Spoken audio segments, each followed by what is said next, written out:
고린도전서 12장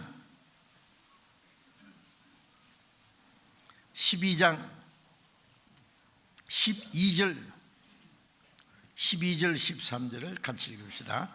몸은 하나인데 많은 지체가 있고 몸에 지체가 많으나 한 몸인 것 같이 그리스도도 그러하니라. 우리가 유대인이나 헬라이나 종이나 자유자나 다 한 성령으로 세례받아 한 몸이 되었고 다 한 성령을 마시게 하셨느니라. 몸은 하나, 많은 지체가 있고 그 많은 지체가 있으나 한 몸인 것 같이 그리스도도 그러하다. 그리스도도 그렇다는 말은, 그리스도라는 말은 기름 부음 받은 자라는 뜻입니다. 머리 대신 예수님하고 그리스도의 몸된 교회가 합해서 그리스도입니다. 왜? 기름 부음 받은 자예요. 네. 그리스도의 몸은 그렇다 하지 않고 그리스도도 그러하니라. 합해서 기름 부음 받은 자예요.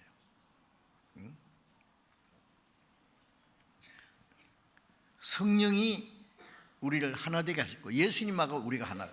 자, 먼저 우리가 하나님 멀리 떠나 악한 행실로 원수가 되었던 우리를 골로새 1장에 있는 말씀대로 십자가로 하나님과 화목케로 했잖아요. 유대인과 이방인이 멀리 떠나 있어요. 그러나 예수님 십자가로 유대인과 이방인이 하나가 되겠어요. 우리 많은 사람이 그리스도 안에서 하나가 되겠어요. 성령이 그렇게 하셨습니다.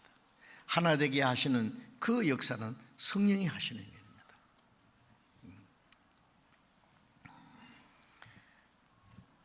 우리가 유대인이나 헬라인은 이방인, 유대인과 이방인은, 유대인은 하나님의 택한 백성, 이방인은 하나님도 없고 율법도 없고 약속도 없고 아무것도 없는 거예요. 그런데 유대인이나 이방이나 종이나 종이하고 자유자는요, 이 당시에 종이라 그러면 노예입니다. 신분이 완전히 달라요. 인도에 가니까 뭐 나면서부터 사람이 신분이 다르더라고요. 제일 높은 층, 그 다음 층, 그 다음 층, 제일 천민, 평생 천하게 살다가 죽어요. 그래서 이 사람의 소원이 뭐냐면 다음 생에 태어날 때는 존귀한 그 신분으로 태어나기를 원한대요. 세상에 그런 게 어디 있습니까? 이제 우리가 뭐 세상에서 부자도 가난한 자도 높은 자도 낮은 자도 종이든 자유든 하나님의 선민 이스라엘이든 이방인이든 이제 구원받고 나서 한 성령으로 세례받아 한 몸이 되었다. 성령으로 침례받아. 구원받자마자 구원받을 때 성령의 세례받는 거예요. 성령의 침례받는 거예요. 어떤 사람 구원받고 따로 받고 성령의 세례는 따로 받는데 몰라서 그래요. 구원 성령을 받았다, 성령의 세례받았다 같은 말이에요. 그건 딱 한 번 받는 거예요. 한 성령으로 세례받아 한 몸이 되었고, 그러니까 구원받자마자 우리는요, 성령의 세례가 처음에만 오순절에 임했죠. 120명이. 그 다음에 성령이 오신 그 성령에 우리는 계속 참여하는 거예요. 3,000명, 120명이 3,000명, 5,000명 계속 그 안에 붙어요. 주께서 구원받는 자를 날마다 더하게 하라. 제자의 수가 점점 더하더라. 그 주님의 몸된 교회 안에 철썩 붙는 거예요. 지남철이 있으면요, 뭐 갖다 대면은 척 붙어버리잖아요. 구원받은 사람은 그걸 탁 붙어버려요. 나도 주님 몸 안에 하나다. 한 성령으로 세례받아 한 몸이 되었고 또 한 성령을 마시게 하신, 한 성령을 마시긴다는 성령의 계속적인 공급을 받는 거예요. 우리가 살기 위해서는 호흡을 계속 마시잖아요. 지금 성령의 계속적인 공급을 받아요. 성령은 받는 건 한 번 받지만은 성령의 충만은 계속, 다음에 자세히 말씀드리겠습니다. 계속 받는 거예요. 계속. 휴대폰 계속 충전해야 되듯이, 자동차 가스를 계속 채우듯이, 우리가 이제 주님을 위해서 살고 하나님의 뜻을 행하고 복음을 전하고 자기를 이기고 세상을 이기고 마귀를 이기고 하려면 하나님의 능력이 필요하죠. 그래서 요한복음 1장 16절에 우리가 그의 충만한 데서 받으니 은혜 위에 은혜라. 예수님 안에는 하나님의 모든 충만이 하고 우리가 예수님 안에 있으므로 계속 주님의 충만을 계속 받는 거예요. 그래서 에베소서 3장 19절에 하나님의 모든 충만하신 것으로 너희에게 충만하게 하기 원하노라. 하나님의 모든 충만 계속 계속 그래야 정상적으로 신앙생활을 할 수 있어요. 자, 어쨌든 이제 그 성령이 하시는 일을 우리가 알지 못하면 안 됩니다. 저는 구원받고 나서요, 강단에서 2년간 설교하다가 그때 막 최고로 제가 삶인 줄 알았어요. 토요일 되면은 전도지 보따리 가지고 대구에서요, 공원에 달성공원 대신동 시장 다니면서 막 전도지 뿌리지면서 막 전도하고, 방학 때 되면은 시골에 가서 막 땀 뻑뻑 흘리면서, 물론 제 혼자 한 게 아니라 몇 사람 같이 하고 끈질기게 했습니다.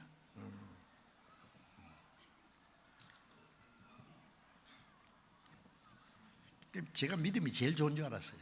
그런데 제가 거듭나지 못했다는 걸 깨달았죠. 그리고 나는 이제 죽으면 지옥 간다. 거듭나지 않으면 하늘나라 볼 수 없는데 거듭나는 걸 대신할 수 있는 건 아무것도 없거든요. 누구한테 얘기할 수 없고. 그러다가 1962년 10월 30일 저녁 8시 거기에 이제 내가 지식적으로 교리적으로 알던 그 하나님의 은혜와 사랑, 예수님의 십자가 나와 무슨 상관이 있는 걸 정말 깨달았습니다. 모든 문제를 해결됐습니다. 이제 구원을 받았습니다. 거듭났습니다. 그런데요, 구원받은 후에 아무도 구원받은 후에 어떻게 해야 될 걸 가르쳐 주는 사람이 없었어요. 예? 그러니까 주님의 몸된 교회가 뭔지, 성령으로 세례받아 한 몸이 되었다, 이제 예수님 몸 안에 있다는 그거 가르쳐 주는 사람이 아무도 없어. 그러니까 성경책 하나만 들고는 4년 동안 얼마나 헤매고 댕긴지 몰라요. 왜 헤매고 댕겼냐면은 이제 구원은 받았는데 복음을, 제가 구원받기 전에 2년간 강단에서 설교했기 때문에 내 평생 이제 복음 전하는 거 그게 내 사는 목적이라고 구원받기 전부터 생각했으니까 구원받고 나서 그 열심히 그대로 뻗친 거예요. 자, 구원은 받았는데 이제 능력을 받아야 될 텐데, 능력 받기 위해서는 이제 기도원에 가서 유명한 사람들과 함께 이제 교제하면서 성령의 능력을 받아야 된다. 그리고 기도원 많이 다녔어요. 용문산, 삼각산, 계룡산, 칠보산, 그 외에도요. 그래도 아무도 가르치는 사람 없어요. 4년 후에 기진맥진에 있었죠. 얘가 구원을 안 받았으면 어느 귀신한테 물려갔을지 몰라요. 왜 그러냐면 이 기도원에 찾아다니니까 막 능력 받은 사람, 계시 받은 사람, 충만 받은 사람, 별 사람 다 있어요. 율법주의자, 신비주의자, 이것도 아니고 저것도 아니고, 딱 지금 생각해도 기적이에요. 분별할 수 있는 힘이 내 안에 생명이 있기 때문에. 이것도 아니고 저것도 아니고. 나중에 자, 내가 구원은 받았는데 이거 가지고는 안 되는 거예요. 왜 안 되는지를 모르겠는 거예요. 전도해도 구원받았다고 해도 좀 이상하고, 왜 안 될까? 그래서 부여의 어느 시골 교회, 담임 전도인도 없는 그 교회당에서 한동안 그 안에 있었어요. 기도하면서. 그 후에 하나님이 인도하신 게 교회가 무엇인지를 알게 했어요. 이미 구원받은 성들이 교제하는 그 교제가 있다는 걸 알았습니다. 그 안에 가서 교제하면서 이제 성경도 새로 배우고, 이제 전도는 저절로 된 거 알았어요. 가지가 포도나무 있으면 붙어 있으면 절로 가시렵니다. 내 노력으로, 내 열심으로, 내 수단 방법으로 아니라 주님의 성령의 능력으로, 생명과 주님의 역사로. 여러분들 교회가 뭔지 모르면 신앙생활을 할 수 없습니다. 안 됩니다. 자기 열심과 자기 노력으로 되는 게 아니에요. 성령의 하나 되게 하신 걸 힘써지키라는 것은 그 교제 안에 있어야 돼요. 그 안에 있을 때에 내 신앙이 자라고 내 마음과 생활이 변하고, 그리고 그 안에 역사하시는 성령으로 말미암아 내가 지체로서의 역할을 할 수가 있어요. 지난 시간에도 말씀드렸지만은 이사야 53장 6절에 우리는 다 목자 떠난 양 같아서 그릇 행하여 각기 제 길로 자기 고집대로 자기 욕심대로 살았잖아요. 끝까지 가면 지옥인데, 거기서 우리를 건져낸 거예요. 죄 가운데 건졌다는 것은 내 개인의 다른 박자라는 것은 나를 건져서 어떻게 해요? 무리 안에 나를 넣어두신 거예요.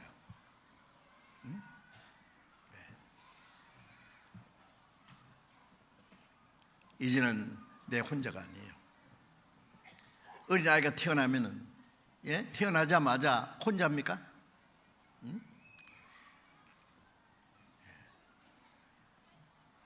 아빠, 엄마, 언니, 오빠, 이모, 고모, 가족들이 있습니다. 그 가족이라는 공동체 안에서 사랑과 보살핌을 받고 무럭무럭 자라잖아요. 혼자서 태어날 수도 없고 혼자서 자랄 수도 없어요. 우리 구원받은 것도 우리 안에 역사하시는 성령으로 구원을 받는 겁니다. 성도들이 교제하게 될 때 그 안에서 주께서 구원받는 사람을 날마다 더하게 하시니라. 주님은 그 무리 안에, 교회 안에서 역사하세요. 그러니까 부활하신 예수님이 제자들에게 예루살렘을 떠나지 말고 아버지 약속하신 것을 기다리라. 성령이 오실 때까지 전도도 하지 말고 예루살렘 떠나지 말고 똘똘 뭉쳐 있으라 그 말이에요. 왜? 제자들은 이제 예수님이 죽으신 거 보았고 부활하신 거 보았고 40일 동안 부활하신 예수님을 보았고, 어떤 제자는 예수님 못자국도 만지고 창자국도 만져보고 보고 만지고 다 했잖아요. 그리고 성천하신 예수님도 보았습니다. 이제 무엇이 두렵겠습니까? 죽는 게 무섭겠습니까? 이제 그들은 우리는 보고 들은 것을 말하지 않을 수 없다고 담대히 증거할 수 있어요. 그러나 좀 기다려. 성령 오실 때까지 열흘 동안 아직 꼼짝하지 마라. 전도 시작하지 마라. 왜? 너희 열심으로 용기로 되는 게 아니다. 오순절에 성령이 강림하실 때 오직 성령이 너에게 임하시면 너희가 권능을 받고 예루살렘과 온 유대와 사마리아와 땅까지 내 증인이 되리라. 성령이 오시면 권능을 받는다는, 권능이 내한테 있는 것이 아니라 성령이 오시면 머리 대신 예수님하고 몸하고 탁 연결되는 거예요. 성천하신 예수님이 머리고 그 머리와 몸을 연결시키는 게 성령이시고, 성령은 구원받은 사람을 하나로 묶어서 그 안에 능력이 있습니다. 이 주먹으로 이걸 때리면 이거 깨질 수도 있어요. 그러나 그 힘이 주먹에 있습니까? 힘이 주먹에 있다면 이거 잘라도 있어야 돼요. 그죠? 잘라면 아무것도 없어요. 어느 지체에 힘이 있는 게 아닙니다. 그래서 고린도 후서 4장 7절에 보면 능력에 지극히 큰 것이 우리에게 있지 않다. 능력에 지극히 큰 것이 우리에게 있지 않다. 주님이 있습니다. 주님께. 그 주님의 능력이 어디 있느냐? 몸 안에 있습니다. 머리의 뜻을 행하기 위해서 몸 안에 힘이 있어요. 피가 통하고 신경이 통하고 온몸에 영양이 공급되고 그 다음에 에너지가 공급되고 이 몸 안에는 힘이 있어요. 파워가 있어요. 힘. 그 힘이 지체를 통해서 다 나타나요. 우리가 이 몸을 떠나면은요 힘 없습니다. 아무것도 할 수 없어요. 가지가 포도나무에 떨어지면 말라 죽는 거나 이 지체가 몸에 떨어지면 썩어버리는 거나 마찬가지예요. 아무것도 할 수 없어요.